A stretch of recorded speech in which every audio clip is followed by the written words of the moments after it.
Nilai ketujuh Analika, berdirilah sebuah kerajaan megah di tengah ruang angkasa yang penuh misteri.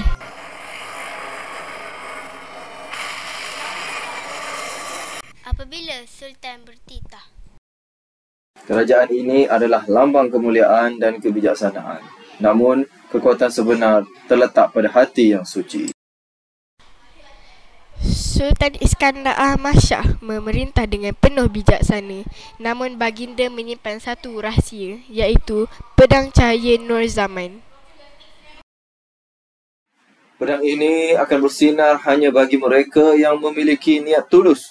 Ia bukan sekadar senjata, tetapi simbol pengorbanan. Pedang itu tidak boleh diambil dengan paksaan.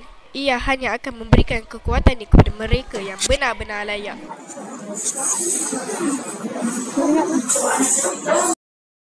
Dari sempadan galaksi yang gelap, muncul Empire Bayang Astara yang dipimpin oleh King Emmanuel, seorang makhluk yang menginginkan kegelapan abadi.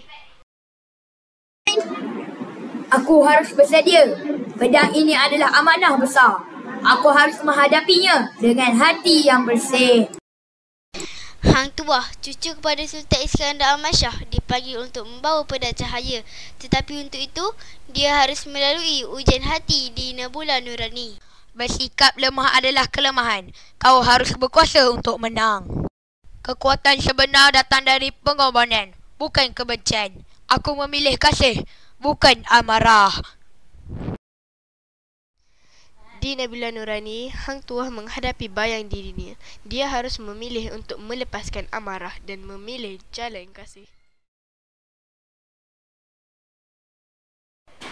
Aku bersedia. Pedang ini akan membimbingku. Setelah ujian batin, pedang cahaya akhirnya menyala terang, menandakan bahawa dia telah siap untuk menghadapi segala rintangan. Masa Hang Tuah di atas kapalnya. Untuk galaksi ini, untuk kedamaian. Cahaya ini akan padam, Hang Tuah. Dalam pertempuran besar di orbit Antares, Hang Tuah berhadapan dengan King Emmanuel. Cahaya pedang Nur Zaman menentang kegelapan tanpa henti. Keamanan semesta bukan dicapai dengan kekuatan, tetapi dengan cahaya dalam hati kita. Dengan kemenangan atas Hang Tuah, kedamaian kembali ke galaksi. Putera Raya dimasyhurkan sebagai Raja Angkasa Baharu. Melawan badai tanpa henti.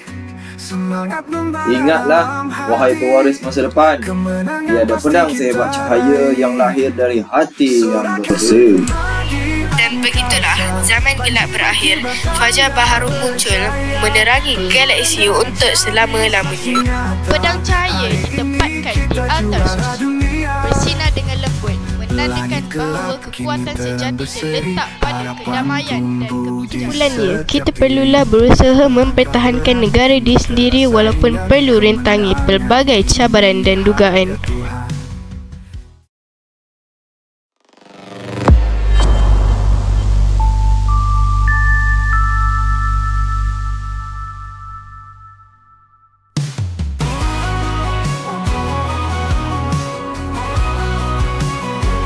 Medan kita berdiri, melawan badai tanpa henti. Semangat membara dalam hati, kemenangan pasti kita raih. Sorakan bergema di. Sekian, terima kasih.